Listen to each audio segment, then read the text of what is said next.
नमस्कार, मैं हूं आपके साथ मयंक। आज 19 तारीख है और जो खबरें आ रही हैं मिडिल ईस्ट से, अरब से, पूरा अरब और मिडिल ईस्ट एक बहुत बड़ी तबाही की कगार पर खड़ा हुआ है। जो खबरें आ रही हैं वो इसी ओर इशारा कर रही हैं।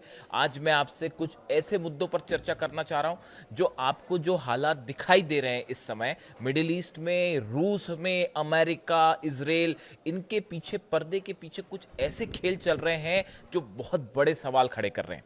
देखिए, सबसे पहले हम शुरू करते हैं रूस से। क्या आपने ये बात नोटिस की, पिछले 3 दिनों के अंदर, खास तौर पे जब से डोनाल्ड ट्रंप चीन के दौरे से वापस आए हैं, उसके बाद से यूक्रेन की तरफ से लगातार रूस पर हमले बहुत तेज कर दिए गए हैं। मॉस्को पर हमले हो रहे हैं। एक दिन में 500 से ज्यादा ड्रोन्स फायर किए गए। 48 घंटे के अंदर 500 से ज्यादा ड्रोन्स फायर किए गए। क्रूज मिसाइल्स फायर की गई हैं। मॉस्को में रिंग ऑयल पाइपलाइन पर धमाका हुआ है, क्रूज मिसाइल गिरी है। देखिए, मैंने पहले भी आपको इस तरह का वीडियो बनाया है और यह बात आपको बताई है कि आप देखें, जब भी ईरान की तरफ से कोई एक्शन होता है या कुछ इस तरह की खबरें आती हैं कि ईरान की तरफ से कोई बड़ा कदम उठाया जाने वाला है, उसी समय रूस के किसी ना किसी ऑयल के ठिकाने पर बड़ा हमला होता है। क्या ये हमले डोनाल्ड ट्रंप के इशारे पर हो रहे हैं? बड़े सारे डिफेंस एक्सपर्ट इस बात को मान के चलते हैं कि मॉस्को पर जो अटैक हो रहे हैं, रूस की ऑयल रिफाइनरीज पर जो हमले हो रहे हैं, ये हमले डोनाल्ड ट्रंप और अमेरिका के इशारे पर हो रहे हैं और जेलेंस्की इसका मोहरा बने हुए हैं। जो हमले हुए हैं उनमें जो ड्रोन्स का इस्तेमाल हो रहा है वो तो खैर ठीक है ही, यूक्रेन की तरफ से स्वार्म ड्रोन्स का इस्तेमाल हो रहा है, लेकिन अब क्रूज मिसाइल्स भी फायर हो रही हैं और वो भी मॉस्को पे। ये सीधा सीधा इंडिकेशन है इस बात का कि डोनाल्ड ट्रंप दबाव बनाना चाहते हैं रूस को लेकर। अब आप जरा घटनाक्रम को समझिए कि कैसे घटनाक्रम होता है। पहले खबरें आती हैं कि मॉस्को के ऊपर अटैक हुआ है, अब तक का सबसे बड़ा हमला जंग के बीच का। मिसाइल्स गिर रही हैं, ड्रोन्स गिर रहे हैं।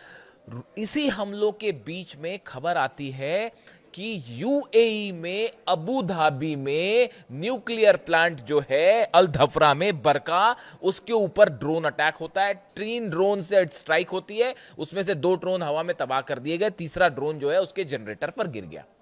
इसके साथ ही खबर आती है क्या कि इजराइल के बेत शेमेश में जो है वो सबसे बड़ी जो उनकी रॉकेट बनाने वाली कंपनी है, जो कि एरो 3 की मिसाइल्स बनाती है और रॉकेट बनाती है, उसके ऊपर हमला होता है और वहां पे इतना बड़ा धमाका जैसे कि कोई एटम बम फटा हो, इस तरह का धमाका होता है। क्या इन तीनों धमाकों के बीच में कनेक्शन है? मॉस्को पर हमले, नतीजा यूएई पर हमला, नतीजा इजराइल पर हमला। इस बात को समझिए। देखिए, ये कहानी सिर्फ ईरान और अमेरिका के बीच की नहीं रह गई है। चीन ने बड़ा झटका दिया है डोनाल्ड ट्रंप को और ये अब तक की सबसे बड़ी डिप्लोमैटिक और फॉरेन पॉलिसी की हार मानी जा रही है अमेरिका की। जब डोनाल्ड ट्रंप बीजिंग से वापस लौट रहे थे, उनका चेहरा बता रहा था कि हकीकत क्या है। दुनिया का सबसे बड़ा शक्तिशाली देश होने का ताज अब डोनाल्ड ट्रंप से चिढ़ चुका है और मैं डंके की चोट पर यह बात कहने के लिए तैयार हूं। आज हालात यह हैं कि अमेरिका हुआ करता था सुपर पावर, अब नहीं है। और ये बात जिनपिंग ने साबित कर दी है, ये बात पुतिन ने साबित कर दी है और सबसे बड़ी बात, ये बात ईरान ने साबित कर दी है। अब देखिए कहानी क्या है। कहानी ऐसी है, आप जरा देखिए, इस बात को एनालाइज कीजिए। कल हमने इस पे विस्तार से वीडियो बनाया था कि जिस तरह से अल धफरा में, अबू धाबी में बरका जो न्यूक्लियर प्लांट है, इस पर जो स्ट्राइक हुई, ये स्ट्राइक कैसे हुई जरा समझने की कोशिश करिए। 3 ड्रोन आते हैं, उसमें से 2 मार गिराए गए, तीसरा गिर गया, तीसरे ने जो है हिट कर दिया। अब ये ड्रोन कहां से आए? बताया ये जा रहा है, खुफिया जो एजेंसी से खबरें आ रही है, मैं इस पर नजर बनाए बैठा हुआ था कि इसको लेकर क्या बयान सामने आता है कि आखिर अबू धाबी तक ये ड्रोन आया किस रास्ते से। बताया ये जा रहा है कि इसने सऊदी के एयर स्पेस का इस्तेमाल किया गया इस ड्रोन के हमले पे। अब ये कैसे हो सकता है? आप खुद सोचिए, इस समय यूएई पूरी तरह से ईरान के टारगेट पर है। फुजेरा पर इतने सारे हमले हुए, इजराइल ने अपना आयरन डोम भेज रखा है।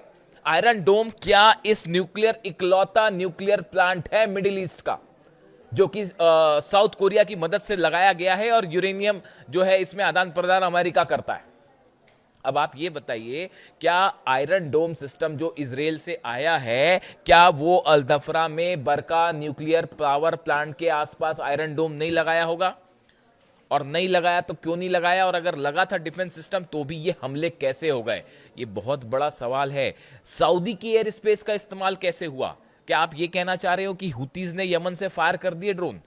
इस जंग के हालात के बीच में जब सऊदी निशाने पर है, जब दुबई निशाने पर है, अबू धाबी निशाने पर है, और ईरान ये कह रहा है कि अगर जंग होती है हम पूरे यूएई को जला देंगे।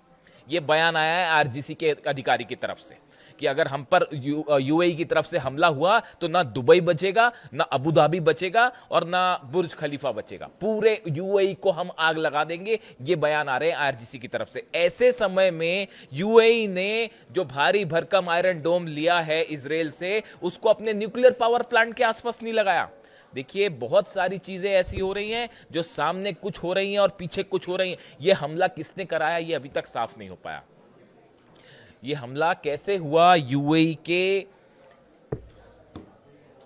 न्यूक्लियर पावर प्लांट पे, ये अभी तक साफ नहीं है। और अगर कोई कुछ क्लेम कर भी रहा है तो भी इस बात की कोई गारंटी नहीं कि वो बात सही है। आप खुद सोचिए, अगर सऊदी के एयर स्पेस का इस्तेमाल हो रहा है, कोई ड्रोन सऊदी का एयर स्पेस क्रॉस करते हुए यूएई में एंटर करता है और न्यूक्लियर पावर प्लांट पे गिर जाता है ड्रोन, और मिसाइल गिरेंगी तो फिर क्या होगा? अगर खुर्रम शहर गिर गई यहां पे तो क्या होगा? फतह 2 गिर गई तो क्या होगा? सेजिल गिर गई तो क्या होगा? तो पूरा न्यूक्लियर प्लांट टूट जाएगा, तो फिर तबाह हो जाएगा। अगर यहां पे अगर रेडिएशन हो जाता है यहां पे, तो द सऊदी खत्म, मैप से मिट जाएंगे सऊदी और यूएई और आसपास के जितने देश हैं वो। पूरा अरब जल के खाक हो जाएगा अगर यहां से रेडिएशन हो गया तो। अब आप देखिए, कहने का मतलब यह है कि ये हमले किधर से हुए किसी को नहीं पता। इराक में 2-2 बेस चल रहे हैं इजराइल के, संभवतः पढ़ा ही होगा आपने। इराक में खुफिया तरीके से इजराइल ने अपने 2 बेस बना रखे हैं, एयर बेस। और आप देखिए, कई सारी स्ट्राइक्स जो यूएई में हुई हैं उसमें ड्रोन्स इराक की तरफ से फायर किए गए। आप समझिए इस बात को। ये हमले किसने करवाए किसी को नहीं पता, सच नहीं पता। हो सकता है इजराइल ने करवाए हो सकता है यमन से आया हुआ हो सकता है ईरान से आया हुआ, बहुत सारी पॉसिबिलिटीज है। पर्दे के पीछे बड़ा खेल चल रहा है जो कि समझना होगा। हूती की तरफ से एक फायर किया गया मिसाइल, और बताया जा रहा है कि उसमें जो है अमेरिका का ड्रोन जो है वो मार गिराया है हूती ने। यानी हूती की भी एंट्री हो चुकी है। और ये भी देखिए उसी समय हो रहा है जब रूस पे हमले हो रहे हैं। आप समझिए, हूती भी कई जगह से कमांड ले रहा है। ऐसी बात नहीं कि वो सिर्फ ईरान की बात मान रहा है, हो सकता है रूस की भी बात मान रहा हो हूती। और ऐसी सिचुएशन में जो सबसे एडवांस ड्रोन है अमेरिका का, उसको हूतीज ने अपनी मिसाइल से मार गिराया। अब क्या आप ये कहोगे कि ये यूएई पर जो हमला हुआ ये हूतीज ने कर दिया, आपने ड्रोन भेज के कर दिया? तो फिर अब जब क्रूज मिसाइल मारेगा फिर क्या होगा? ये तो बड़ी हैरान करने वाली खबरें हैं जो जिस तरह से ये खबरें चल रही हैं। अब इसके अलावा आप देखिए, डोनाल्ड ट्रंप चाहते हैं कि लवान आइलैंड पर यूएई हमला करे। ईरान का वो आइलैंड जहां से हॉर्मूज के पास का वो इलाका जहां से जहाज निकलते हैं, वो लवाना आइलैंड जो है, लवाना आइलैंड पे है, वो कब्जा करना बहुत जरूरी है। उसके बिना कोई भी मिशन हॉर्मूज में नहीं हो सकता। तो अब डोनाल्ड ट्रंप ये चाहते हैं कि यूएई हमला करे। पीछे से जो है थ्योरी आपने देखी होगी, कई जगह छपी है, कई अखबारों में छप गई है अमेरिका के और ब्रिटेन के, जो ये कह रहे हैं कि साहब ये थ्योरी चल रही है कि डोनाल्ड ट्रंप जो है चाहते हैं कि यूएई हमला करे, हम पीछे से मदद करें। यानी फूट डालो राज करो वाली जो नीति है, जो स्कूल में 4th क्लास के बच्चों को पढ़ाया जाता है, हिंदुस्तान में जब पढ़ाई होती है तो वो 4th स्टैंडर्ड के बच्चों को पढ़ाया जाता है कि अंग्रेज भारत आए थे, उन्होंने जो है फूट डालो राज करो की नीति अपनाई और आपस में लोगों को लड़ा के हिंदुस्तान पर राज किया। तो अब बस वैसे ही जो है वो मिडिल ईस्ट में हो रहा है कि आप सऊदी को ईरान से लड़ा दो, यूएई को ईरान से लड़ा दो, और बदले में ऑयल कैप्चर कर लो, नेचुरल रिसोर्सेस कैप्चर कर लो। और पर्दे के पीछे कितने सारे, कौन किसके साथ है यही क्लियर नहीं है साहब। कौन किसके साथ खेल रहा है, कौन किसके खिलाफ खड़ा हुआ है, सऊदी क्या करेगा इस पोजीशन में? अगर यूएई हमला करता है तो क्या सऊदी चुप रहेगा? कतर क्या करेगा ऐसे सिचुएशन में? बड़े सारे सवाल हैं जिनके कोई जवाब ही नहीं है। और हर आदमी यहाँ पे, आप किसी भी कोई भी घटना होती है आपको ये पता ही नहीं चल पाएगा कि इसकी हकीकत क्या है। वो इजराइल में जो धमाका हुआ वो आपको क्या लगता है कैसे हुआ होगा धमाका? इतने बड़े लोकेशन पर जहां पर एरो 3 की मिसाइल्स रखी हुई हैं, उसके पास न्यूक्लियर स्टेशंस हैं, न्यूक्लियर आर्म्स रखे हुए हैं। ऐसा बताया जाता है कि जहां धमाका हुआ उसके करीब अमेरिका के जो है न्यूक्लियर वेपन्स रखे हुए हैं जहां पर धमाका हुआ। तो ये क्या एक गलती से धमाका हो गया? बिल्कुल गलती से धमाका नहीं हुआ। तो क्या हूती ने हमला कर दिया वहां पे, कि ईरान ने ड्रोन मार दिया और एक ड्रोन गिरने से वहां हमला हो गया? या फिर ये क्रूज बैलिस्टिक मिसाइल या क्रूज या किसी तरह की बैलिस्टिक मिसाइल का अटैक था? क्या इजराइल पर यह हमला मॉस्को का बदला था? आप समझिए इस बात को कि मॉस्को में जो कुछ घटनाक्रम हो रहा है, ये सब चीजें जुड़ी हुई हैं। आप इसको आइसोलेशन में नहीं देख सकते। क्या इजराइल में धमाका मॉस्को में किसी हमले का बदला था? क्या यूएई के न्यूक्लियर पावर प्लांट पर हमला करके यह संदेश दिया गया कि आप मॉस्को में ऑयल ठिकाने जलाएंगे तो बदले में आपके न्यूक्लियर प्लांट्स खतरे में हैं? यूएई के न्यूक्लियर प्लांट पर हमला होना और इजराइल के उस स्थान पर हमला होना जहां पे न्यूक्लियर वेपन्स होने की संभावना है, एरो 3 रॉकेट्स होने की संभावना है, ये कोइंसिडेंस नहीं है, ये वेल प्लान्ड अटैक थे इजराइल और यूएई पे। और हो सकता है कि ये मॉस्को का बदला था। अब ये जंग डोनाल्ड ट्रंप वर्सेस पुतिन की जंग हो चुकी है और जिनपिंग का कहना ऐसा है, हम ईरान का साथ नहीं देंगे।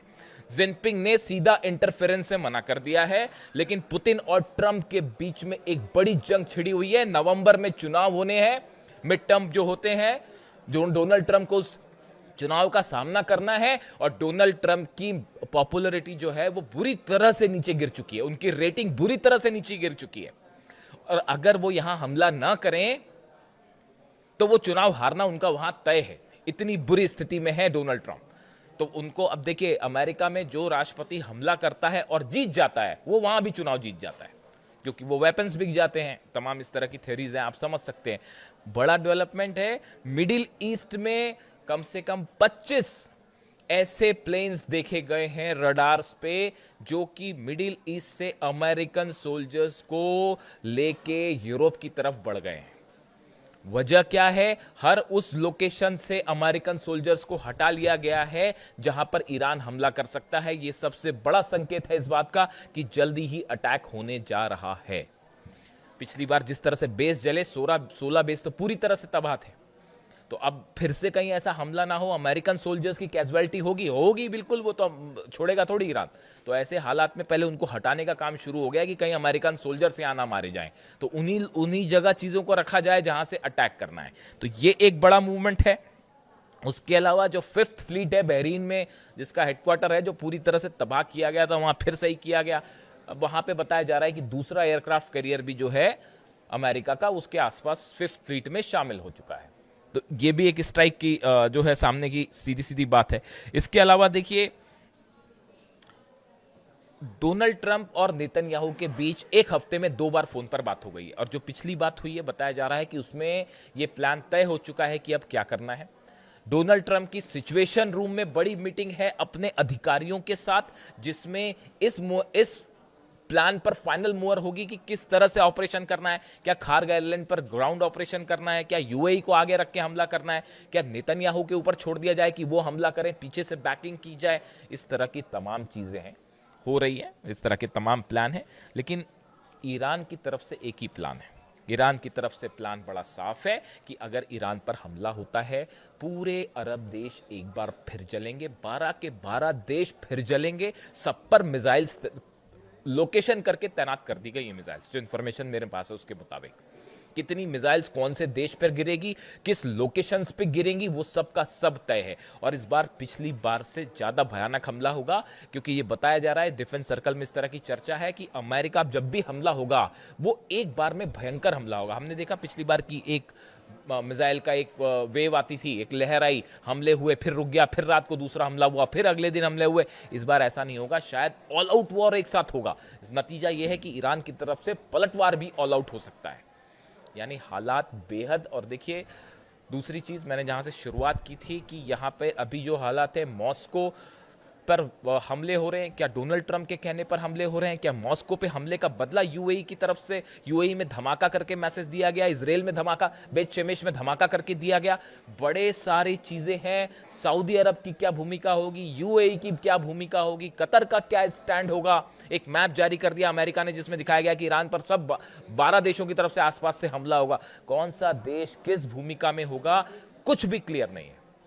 इसीलिए बार बार मैं कहता हूँ, इसीलिए बार बार मेरा हमेशा ये बात, कई लोग मुझ पर सवाल भी उठाते हैं कि ये जितने बीच में चीज़ें हैं और जितने नेता इन्वॉल्व हैं, उसमें सिर्फ एक ईरान के सुप्रीम लीडर थे अली खामेनी साहब। जो मन में था वही बात उनकी जुबां पे होती, जो दिल में था वही बात जुबां पे होती। वो ना सुबह कुछ और शाम को कुछ और, वैसे वाले लीडर थे ही नहीं वो।